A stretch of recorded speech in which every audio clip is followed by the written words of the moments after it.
N'oublions pas tout ce qui vient d'être dit. Pour le Parlement, reprendre le temps du débat, du dialogue, tout simplement pour pouvoir construire. Construire d'abord une majorité et avec cette majorité pouvoir faire avancer les réformes de santé, par exemple.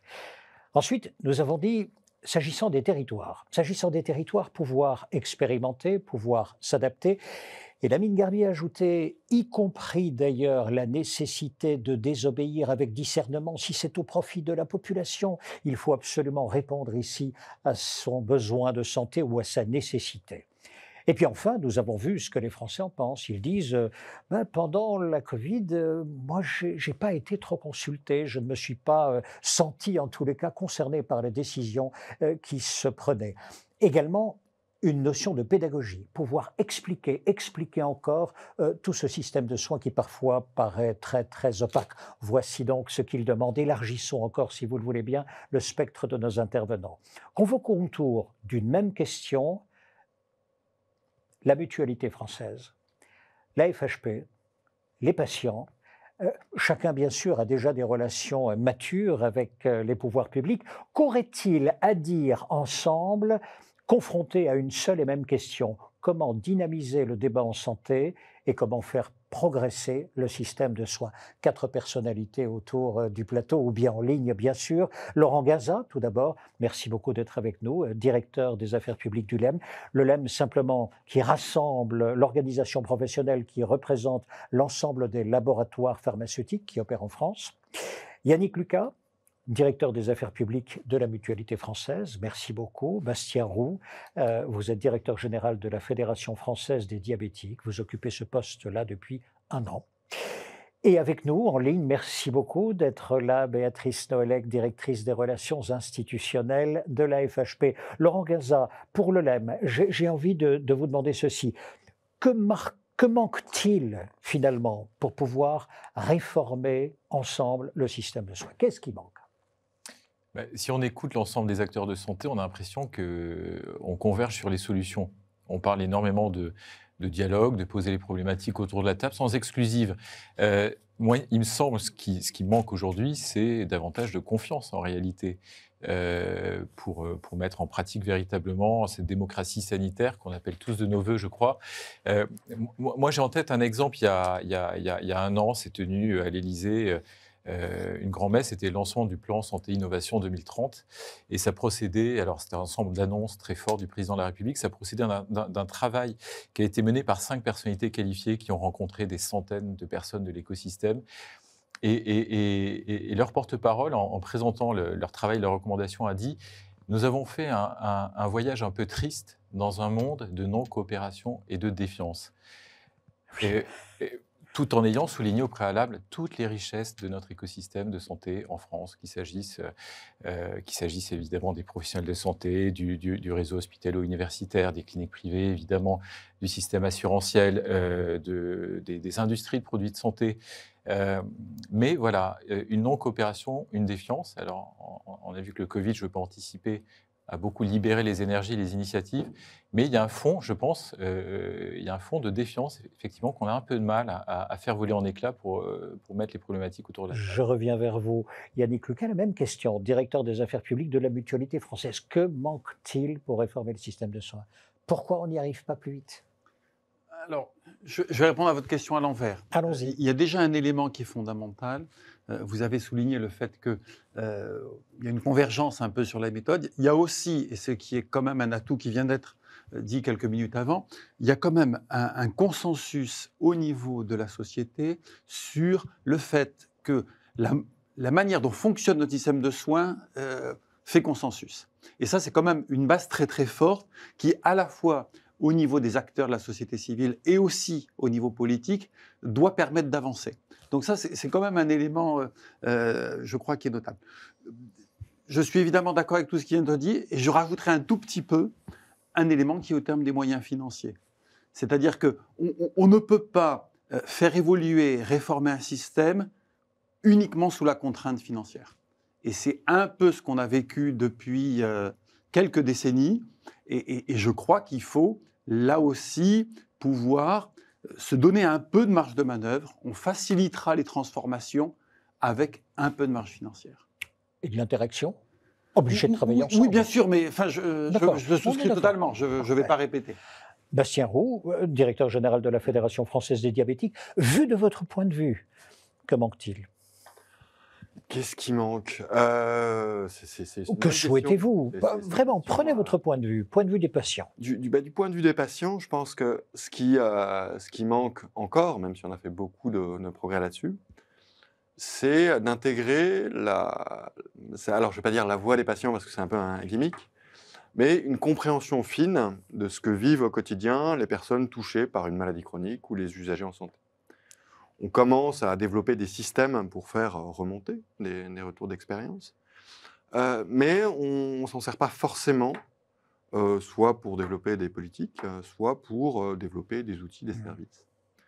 Et je pense que, enfin, nous, à notre modeste niveau, au niveau de la Fédération française diabétique, on a essayé d'intégrer ça, donc le quotidien des patients, en développant des outils pour essayer d'expliciter ce vécu et de le confronter à la problématique rencontrée par l'ensemble des acteurs de l'écosystème en santé à travers des états généraux du diabète et des diabétiques. Donc on a fait ça à travers une initiative qui est finalement assez classique. On a fait converger différentes personnes qui n'avaient pas forcément des points de vue convergents, mais en tout cas on les a mis autour de la table. Et on a essayé de rassembler des points de vue de patients, de soignants au niveau local, régional, national, avec des industriels, avec des institutionnels, avec des payeurs, pour essayer de faire une photographie de la prise en charge du diabète, c'était en 2018, et tracer une feuille de route à long terme sur les améliorations possibles. Et l'ensemble des acteurs ont suivi votre initiative? Où en est-elle aujourd'hui? Alors, donc en 2018, on a fait 15 propositions et 58 actions pour une médecine fondée sur l'humanisme. Donc là, on est à 4 ans de la présentation de ces initiatives. Et on a fait un bilan à l'occasion de la Journée mondiale du diabète. Il y a encore beaucoup de choses à faire, mais on a pu avoir des avancées. Et ce qui était intéressant, c'est que à la fois les propositions n'étaient pas uniquement celles de la Fédération française diabétique, on n'est jamais seul à avoir une solution, mais également les mesures proposées impliquaient à chaque fois des acteurs bien ciblés au niveau de la prise en charge. À la fois ensemble et à la fois pragmatique. Voilà, c'est ça. Il faut reconnaître le point de vue de chacun. Je pense que chacun a une part de la solution. Et il faut être capable d'avancer avec le bon tempo. Et parfois, c'est juste un problème de tempo ou un problème de moment. Bien sûr, bien sûr. Merci beaucoup pour ce témoignage. Béatrice Doleg, directrice des affaires institutionnelles FHP. Merci beaucoup d'être avec nous. Même question pour vous. Allez, on avance bien sûr dans la matinée, mais de votre point de vue, que manque-t-il? Vous êtes en relation continue avec les autorités de santé et avec les pouvoirs publics en général d'ailleurs. Ce qui est très intéressant, Thierry, c'est que quand on parle tous ensemble, là, finalement, on pose un peu le même diagnostic. Autour de 2 points. Le premier point, c'est effectivement le cloisonnement, quand même, le cloisonnement très très fort de notre système de santé. Il y a du cloisonnement partout. Il y a du cloisonnement entre les statuts, entre les métiers, entre les secteurs. Il y a du cloisonnement avec les patients. Vous savez, pendant longtemps, quand on faisait un colloque, on regardait après quand on avait fait le programme et puis on se disait oh bah tiens c'est bête, on n'a pas mis de patient, tiens on va le rajouter là. Et ben je crois que ça collectivement il faut plus qu'on soit, personne ne doit être des supplétifs. Il y a encore trop de représentations idéologiques, dogmatiques sur le privé, sur les industriels, le patient qui est la 5e roue du carrosse. Non, il faut des approches, effectivement, il faut que des cultures s'interpénètrent. On l'a vu, Laurent l'a très bien dit pendant la crise sanitaire. Je veux dire, l'approche One Health, c'est un concept qui a 20 ans. eh ben, on n'a pas vu véritablement cette approche One Health. Les cultures entre la santé, entre l'industrie, voilà, ne s'interpénètrent pas. Donc, ça, cette notion d'effectivement de décloisonner est fondamentale. Et puis le deuxième sujet, c'est, et François Mickey-Marty l'a très bien dit tout à l'heure, la complexité abyssale que nous percevons tous. Aussi bien les acteurs de santé que les patients, on perçoit tous une aspiration folle à plus de simplicité, à plus de transparence, à plus de fluidité, à plus de vision prospective. On dit tous la même chose. On dit tous, il y en a assez des injonctions normatives. On veut de la confiance a priori. On veut de la confiance a priori donnée aux acteurs de santé. On veut de la confiance a priori dans le savoir expérientiel du patient, dans la capacité des acteurs à faire de l'innovation, dans la capacité de bâtir des actions de prévention avec les complémentaires. Et après, on évalue. Après, on voit si ça marche. Mais on ne barde pas tout d'indicateurs pour se donner bonne conscience a priori. Et donc, ces éléments de confiance-là, je crois que ce sont des choses qui nous rassemblent. Et on a sur tous ces sujets-là, en ce début de quinquennat, véritablement des éléments de plaidoyer commun. On est tous des acteurs responsables et on a vraiment des éléments de plaidoyer commun à développer aussi bien au niveau national qu'au niveau territorial, parce que là aussi, sur les territoires, et on y reviendra, on crée tous de la richesse, on crée tous des emplois aussi sur les territoires. Il n'y a pas d'un côté les offreurs de soins, les complémentaires, l'industrie, les patients. Tous ces gens-là, au sein des démocraties territoriales de santé, ils doivent maintenant travailler ensemble. Alors maintenant, je vais vous prendre au mot, parce que j'ai noté ce que vous avez dit. Alors, vous avez dit, de votre côté, Monsieur Gaza, vous avez dit, vous savez, il manque de la confiance. Maintenant, toutes mes questions vont être formulées de la façon suivante. Que faut-il pour? Donc, que faut-il pour que l'on rétablisse la confiance? Avez-vous déjà expérimenté des choses? Avez-vous déjà réfléchi à des voies et moyens pour pouvoir remettre en route du dialogue, mais du dialogue avec confiance, pour pouvoir construire au bout du... Nous vous écoutons.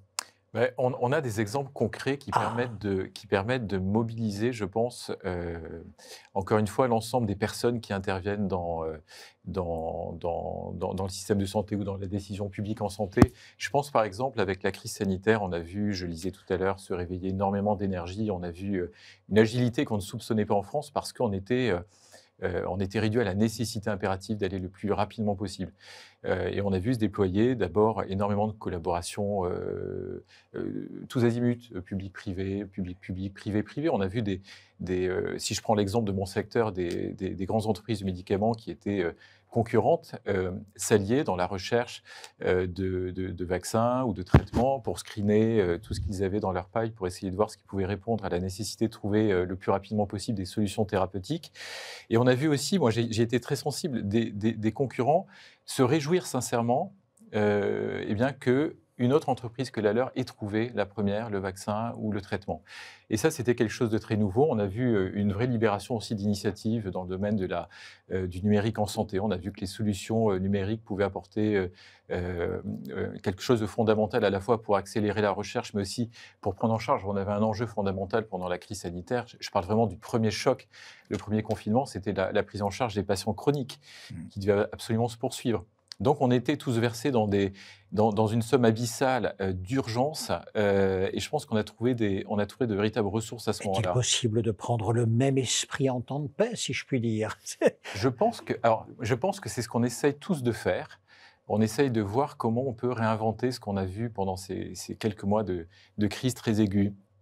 Je pense notamment à tout ce qui était simplification normative, essayer d'aller un peu plus vite, non pas brûler les étapes, non pas dégrader le niveau de qualité de la décision, mais essayer simplement d'aller plus vite, de voir quelles étapes pouvaient être. Et je pense que dans le champ réglementaire, moi je suis dans un secteur qui est extrêmement réglementé, extrêmement encadré. Il y a toujours moyen, effectivement, d'abord de s'inspirer de ce qu'on fait de bien à l'étranger. Je crois que la notion de benchmark est aussi quelque chose de très important dans toutes nos activités. Et je pense qu'effectivement, on peut se poser la question de simplifier la norme de temps en temps, sans que ça se fasse jamais, évidemment, au détriment de la qualité et de l'intérêt du patient, bien sûr. Merci beaucoup. Je vous prends au mot, Yannick Lucas. Que faut-il pour que nous puissions profiter de ce consensus que vous soulignez, consensus qui permet finalement d'agréger toutes les bonnes volontés et de réformer le système, ou en tous les cas de le rendre plus apte, meilleur, plus adapté? Alors, je suis un peu désolé pour l'animateur parce que c'est un débat où tout le monde est d'accord. Donc, Ah non, non, non, c'est pas, il s'agit de construire. Ah non, mais j'en suis heureux, j'en suis je vais heureux. rebondir sur ce qui vient d'être dit. Oui, La crise du Covid a été c'est un révélateur. une crise aiguë, ça a été un révélateur. Et si on reste dans l'analogie médicale, on a devant nous des crises chroniques. On parlerait plutôt de transition. La transition démographique, avec évidemment le vieillissement de la population. Une transition numérique, avec évidemment le numérique qui est maintenant présent partout dans notre vie. Et enfin, la transition écologique qui impacte à la fois les systèmes et aussi la santé de la population. Je crois que l'idée, c'est précisément, je reprends votre expression, de ce qu'on a fait en temps de guerre, essayons de le reproduire en temps de paix, c'est-à-dire d'aborder ces transitions avec le même état d'esprit. Alors, un ou deux principes que je... l'État n'est pas le seul garant de l'intérêt général. Et je crois que la crise du Covid l'a montré, on est tous, les uns et les autres, porteurs d'une partie de l'intérêt général. Et donc, c'est en se mettant autour de la table qu'on arrivera à trouver des solutions et pas uniquement dans un système, vous le disiez, purement normatif. Deuxième élément, on voit bien que quand on fait confiance aux acteurs, on a des solutions intéressantes qui sortent. Enfin, excusez-moi de parler un peu de jargon, mais tout le monde connaît les expérimentations de l'article 51, c'est-à-dire que le Parlement a autorisé les acteurs du système de santé à tenter de nouvelles choses en pouvant s'affranchir des réglementations administratives, des règles financières. Et on a vu vraiment une éclosion de projets. On arrive bientôt à la fin du dispositif. J'ai entendu le ministre de la Santé expliquer qu'il y aurait sans doute une loi santé pour pérenniser ces expérimentations de l'article 51, en tout cas certaines d'entre elles. Je pense que c'est la bonne direction. C'est-à-dire, faisons confiance aux acteurs, expérimentons, tentons des choses. Si ça ne va pas, évidemment, la puissance publique est là pour mettre des garde-fous, mais faisons confiance aux acteurs. Je crois que c'est l'élément fondamental. Merci beaucoup, Bastien Roux. Que faut-il pour prolonger ce que vous avez, vous, alors pour le coup, déjà commencé à expérimenter depuis 4 ans, et pouvoir éventuellement, d'ailleurs, l'exporter? Est-ce que c'est duplicable? Je pense que le principe d'états généraux, il a 200 ans, hein, je pense. Donc, ce mode de concertation, il est intemporel, il est nécessaire. Après, il prend du temps et il prend de l'énergie. Il faut être prêt à travailler peut-être discrètement, sans coup d'éclat médiatique, sans se dire j'ai la solution miracle. Se dire on va prendre 1 an et demi pour développer des solutions. 1 an et demi, le temps médiatique, enfin, on raisonne plutôt à la semaine ou au mois. Donc ça, c'est important d'avoir ces clés en tête. Je pense qu'il est exportable dans la mesure où je pressens une volonté collective de se mettre autour de la table. Après, il n'y a pas toujours des dispositifs qui le permettent ou qui permettent de formaliser des prises de position communes sur des sujets. Donc oui, moi je pense qu'il y a une vraie volonté. Moi j'abonde tout à fait au sujet de la pérennisation des articles 51. Je trouve que c'est une bonne manière, une manière concrète pour des acteurs différents d'expérimenter. Après, ce qu'il faut, c'est qu'il y ait une véritable évaluation de ces expérimentations pour qu'on puisse dire « Ok, c'est pérenne, on continue » ou malheureusement, c'est pas pertinent, on arrête les frais. Et bien évidemment, dans cette évaluation, je prêche pour ma paroisse, mais je pense que la personne concernée, atteinte de maladie chronique ou usagée, a toute sa place pour faire part de son vécu. C'est pour vous que toutes ces compétences sont là. C'est juste ça, la raison d'être, c'est vous. Il n'y en a pas d'autres, il n'y en a vraiment pas d'autres. Exactement. Donc merci beaucoup de nous le rappeler, vraiment, c'est l'essentiel, c'est le cœur de la machine. Béatrice Noëllec, vous nous avez dit, merci beaucoup pour votre intervention, Monsieur Roux, vous nous avez dit cloisonnement, complexité. Que fait-on, que pourrait-on faire pour décloisonner, décomplexifier ou expliquer beaucoup plus simplement, peut-être? Je partage totalement ce qui a été dit par Yannick Lucas. On est tous, effectivement, dépositaires de l'intérêt général. Et ça nous oblige, c'est une responsabilité qui nous oblige. Et effectivement, on n'a sans doute pas assez fait. Quelqu'un l'a dit tout à l'heure dans nos débats, le vrai retour d'expérience de la crise sanitaire. Des erreurs, bien sûr, mais aussi des formidables dynamiques de complémentarité et de coopération qui se sont fait jour sur les territoires. Lamine Garbine, président, a souvent coutume de dire des exemples très concrets que parfois on avait des acteurs de santé de statuts différents qui se regardaient comme en chiens de faïence sur les territoires et qui à ce moment-là ont appris à se connaître. Parce qu'en fait, se connaître, je dirais, c'est la base pour réussir à faire un pas vers l'autre. Et donc, aujourd'hui, on a une conception assez obsolète, finalement, du travail ensemble avec un service public hospitalier très figé, très, très monolithique. Il faudrait évidemment, pour reprendre un mot à la mode, mais que moi j'aime bien, un service public de santé qui soit beaucoup plus inclusif et beaucoup plus fondé sur les missions plutôt que sur le statut.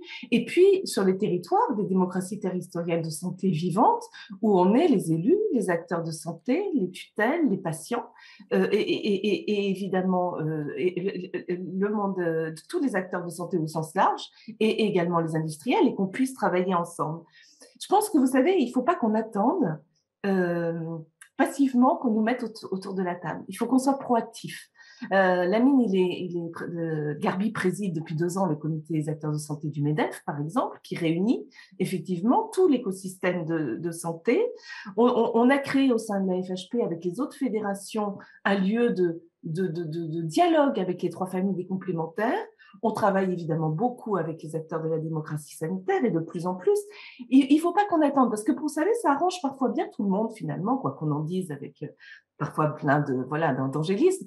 Parfois, ça arrange bien tout le monde finalement que chacun soit replié sur ses corporatismes. Parce que finalement, c'est plus facile parfois pour obtenir certaines décisions que chacun soit bien dans sa case. Comme ça, on ne fait pas trop de vagues. Ben non, je pense que c'est à nous aussi d'être un petit peu proactifs. Et puis, de toute façon, on ne va pas avoir le choix.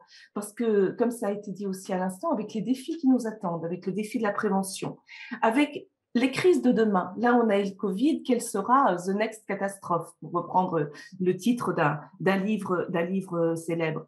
Pour aussi, par exemple, valoriser les métiers, les hommes et les femmes qui sont en charge de la santé dans ce pays, pour les valoriser, pour redonner de l'attractivité au métier du soin. On aura besoin effectivement d'être ensemble. Et puis et sans doute aussi pour poser ensemble des questionnements éthiques. Peut-être qu'à la fin, je reparlerai aussi des valeurs, parce que je crois qu'autour de nous, là, sur ce plateau, il y a beaucoup de valeurs qui nous unissent. Mais après, il faut qu'on nous aide un petit peu. Aujourd'hui, et c'est le bémol que j'apporterai, on n'a pas de données partagées.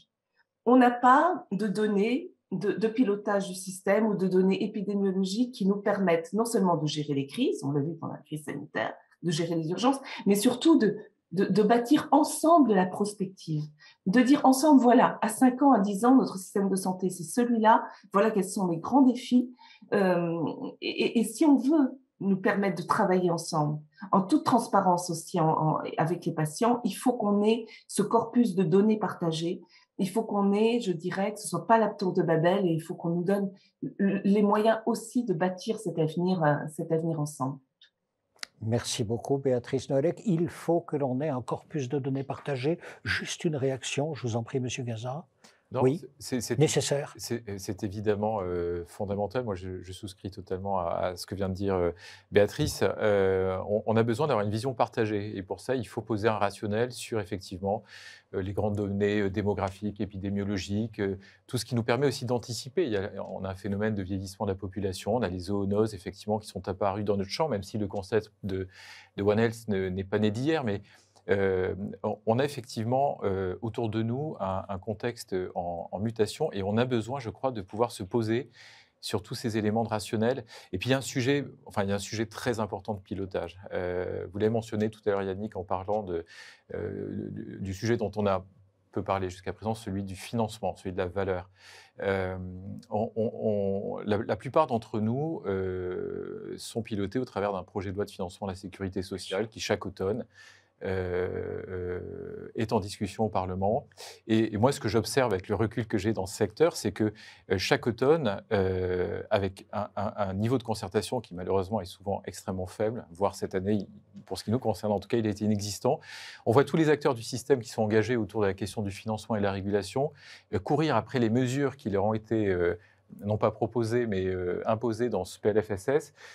C'est une période de très grande fébrilité pendant laquelle on est en rupture totale avec tout ce qui peut être mis en place dans le reste de l'année en termes de dialogue stratégique, État-industrie ou État, avec l'ensemble des acteurs du système, comme si cette notion de régulation devait à chaque fois déclencher des forces extrêmement centrifuges entre tous les acteurs, parce que finalement, on va se quereller autour du partage de la valeur. Peut-être à un moment donné, faut-il se dire, on est dans une société où les besoins en santé sont aujourd'hui plus importants qu'ils n'ont été. On a des enjeux d'innovation absolument vertigineux qui arrivent et qui, s'ils se retraduisent par des gains d'efficience aussi dans le système de soins, peuvent être d'une certaine manière compensés. Mais ce sont des enjeux qui adressent un peu le moyen-long terme. Donc, il faut sortir de l'annualité des lois de financement, qui est désespérante, je crois, pour l'ensemble des acteurs de santé, et avoir une vision pluriannuelle sur des bases partagées. Je crois que c'est important de regagner, d'élargir la focale. Ça me paraît nécessaire. Yannick Lucas. Sur la donnée, si vous permettez. Oui, je vous en prie. 1000 fois oui. On a aujourd'hui, et nous sommes persuadés, des pertes de chance. C'est-à-dire aujourd'hui, on pourrait accompagner, mieux aider des patients. Nous avons des millions de données qui sont littéralement mises à la poubelle. C'est-à-dire qu'on n'exploite pas. On a aujourd'hui une vision par les régulateurs, d'une manière générale, de la donnée de santé qui était celle du dossier médical avant la loi Kouchner. Oui. C'est-à-dire le dossier médical n'appartient pas aux patients, le dossier médical appartient aux professionnels et ils le gardent jalousement. Voilà. Et on est un peu sur la même logique. Aujourd'hui, les données de santé, on considère que, je résume, elles appartiennent à l'État. Et lui seul peut les utiliser. Et voilà. Nous, notre vision, c'est que les données de santé appartiennent aux patients. Ce sont ces données. Et il faut qu'on discute et qu'on échange avec les patients pour savoir comment on peut utiliser au mieux ces données de santé dans l'intérêt des patients. J'imagine que là, vous devez être 1000 fois d'accord. Oui. Monsieur Roux. Ah oui, oui. Avec clairement. même des pertes d'opportunités. Là, oui, j'imagine que vous auriez des exemples à nous donner, hein, j'imagine. Alors, oui, enfin, il y a plein d'exemples de pertes de chance liées à un flux de données qui est imparfait. Ça, je pense qu'on a tous ces anecdotes. On a aussi plein d'exemples où on se dit, le patient, potentiellement, il a des données dans son espace, mais il ne sait pas les utiliser, il ne sait pas ce qu'elle veut dire. Et donc, en tout premier lieu, je pense que c'est important de faire alors, le terme est peut-être horrible, mais une éducation à la donnée. C'est-à-dire, voilà, qu'est-ce qui vous concerne, qui peut vous être utile dans votre quotidien. Pourquoi il faut le savoir, comment on le pilote, et surtout, qui l'utilise, dans quelles conditions. Parce qu'on a parlé de la confiance, et la confiance, elle est capitale. Donc, il faut que tout un chacun ait la confiance que ces données soient utilisées dans un cadre extrêmement strict en termes de protection de la vie privée. On est tous des citoyens, on a tous envie que notre intimité soit respectée. Donc il faut que ces données puissent servir à l'élaboration de plans de santé publique ambitieux, mais soient également sécurisées, à la fois dans leur stockage et dans leur usage, pour que le patient puisse consentir en connaissance de cause à sa bonne utilisation. Merci beaucoup. Béatrice, vous avez le mot de la fin. Ce débat est très riche, très intéressant. On voit quand même, et c'est encourageant, puisqu'on aborde une séquence politique nouvelle et qu'on est chacun dans nos fonctions respectives, évidemment, en étroite relation de confiance avec toutes nos parties prenantes et notamment nos parties prenantes institutionnelles et politiques. Voilà, qu'on ait ces convergences de plaidoyer est quelque chose de très, très encourageant et il faut continuer. Moi, je pense aussi qu'on a tous à cœur, finalement, dans ce contexte. François Miquet-Marty, avec qui on travaille depuis des années, l'a très, très bien dit. Aujourd'hui, un parlementaire dans sa permanence, il voit arriver des gens qui lui disent voilà, j'ai pas de difficulté à avoir accès à un médecin, etc. Ça passe. J'ai travaillé dans ces fonctions-là il y a longtemps. Avant on parlait emploi, logement. Et aujourd'hui, la santé est devenue un des sujets premiers d'interpellation du politique. Et je pense que pour le coup, je dirais pas que l'heure est grave, mais parce que ce serait un peu trop pompeux. Je dirais juste que on a un rôle très très important à jouer, chacun dans nos rôles respectifs de corps intermédiaires en santé, parce que finalement, on est aussi les députés l'ont très bien dit tout à l'heure, dans une séquence politique un peu, allez, comment on va dire les choses, un peu clivante, un peu compliquée, et que nous, finalement, on est tous conscients que la santé, c'est pas que la santé, mais ça embarque des valeurs de solidarité, d'égalité, de fraternité, de dignité. Ça embarque des valeurs qui sont finalement au-delà des valeurs socles de la démocratie. Et il y a des contextes politiques, on a la chance d'être dans un contexte politique aujourd'hui où on a quand même voilà, cette vitalité démocratique. Profitons-en. Ce n'est pas toujours le cas dans tous les pays.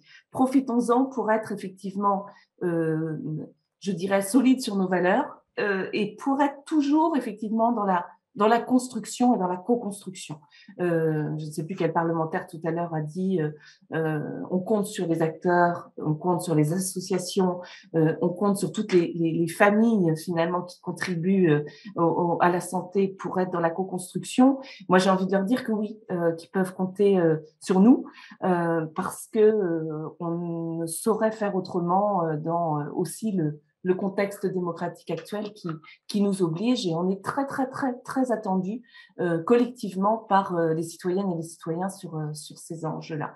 Et voilà, je pense que c'est un sujet, en tout cas, sur lequel on peut être aussi en accord. Un autre sujet sur lequel on peut être en accord, j'imagine. Merci beaucoup, Béatrice Nollet. Messieurs, merci beaucoup de vous être rendus à l'invitation de la FHP.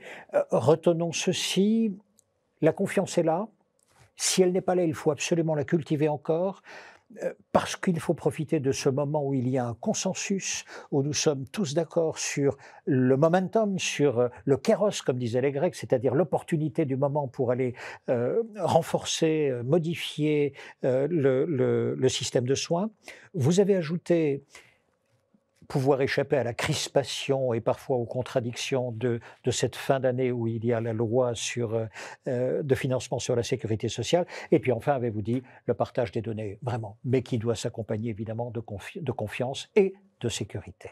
Merci beaucoup. Dans un instant, dernier tableau de cette matinée, encore plus large, avec une question abyssale.